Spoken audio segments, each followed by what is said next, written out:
Luke, many congratulations, 105 average, 77% on the doubles, a quality display tonight. Yeah, very happy. Obviously, I'm always happy about the doubles. If it is over 50%, but 77 sounds unbelievable. I don't usually do that, but we have a rest tomorrow and we come back against Josh. And you mentioned that Wessel had a pretty good record against you, particularly on the development tour. Did that sharpen your focus ahead of tonight?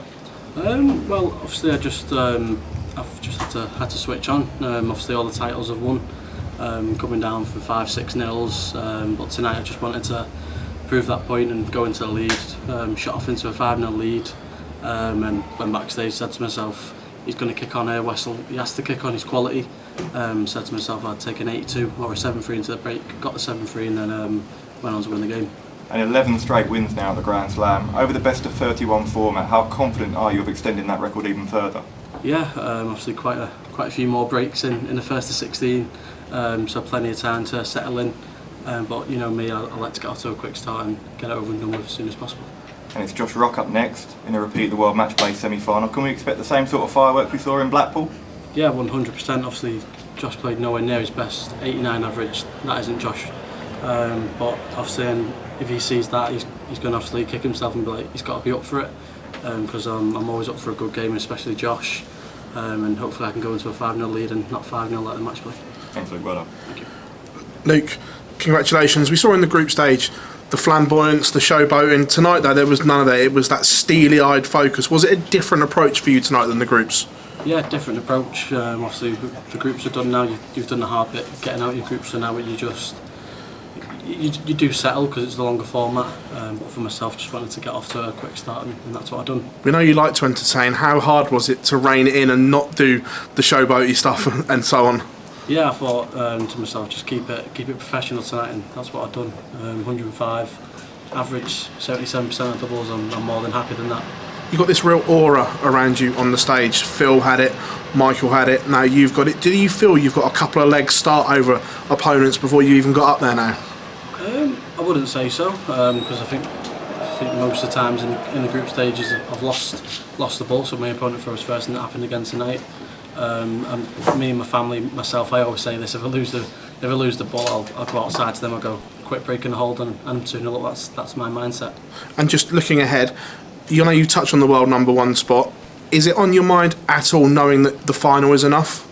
I wouldn't say it's on my mind because I've still got to get past Josh and whoever else is in the other side of my draw. But you can only beat what's in front of you. And obviously I'll have a day off and I'll focus on Josh when it comes to it. Cheers, Josh. Luke, well done tonight.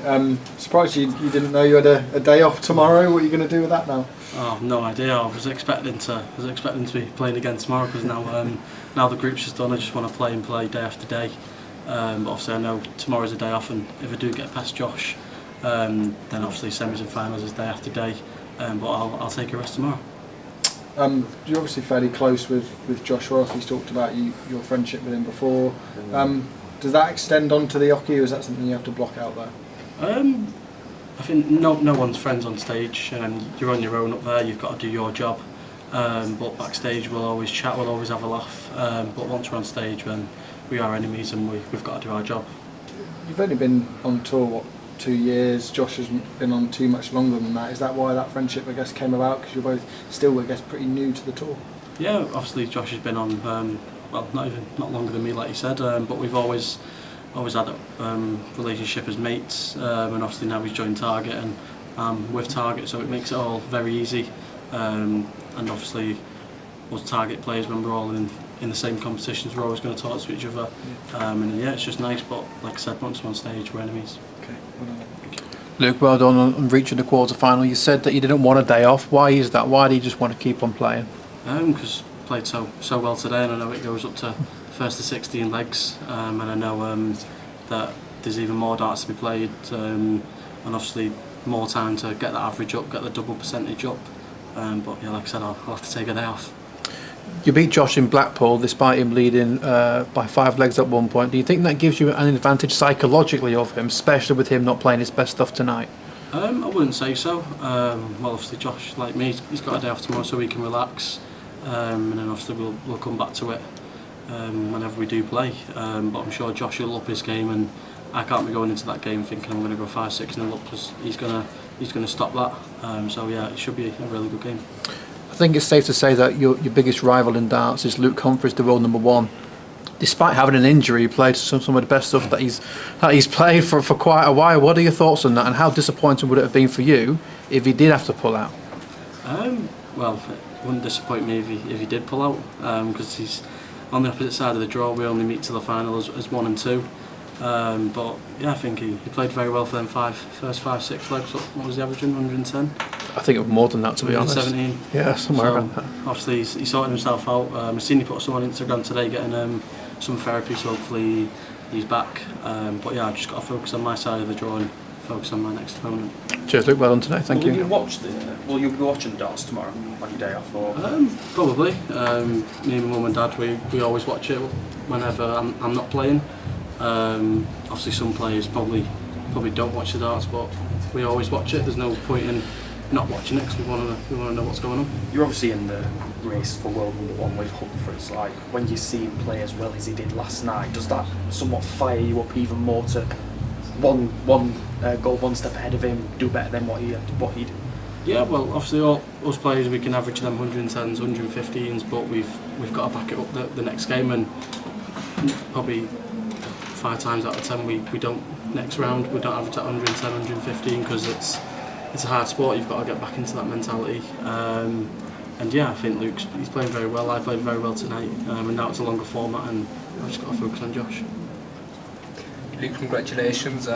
You're approaching becoming world number one, and with the World Championships coming up, it's $1 million on your order of merit. Do you think the ranking system should stay with the money, or do you think it should change to a point system? I don't even know. I think it's been the same for so many years. There's no point changing it. But obviously, whoever does win the Worlds, they're going to be number one for a very long time, at least 2 years until it comes off.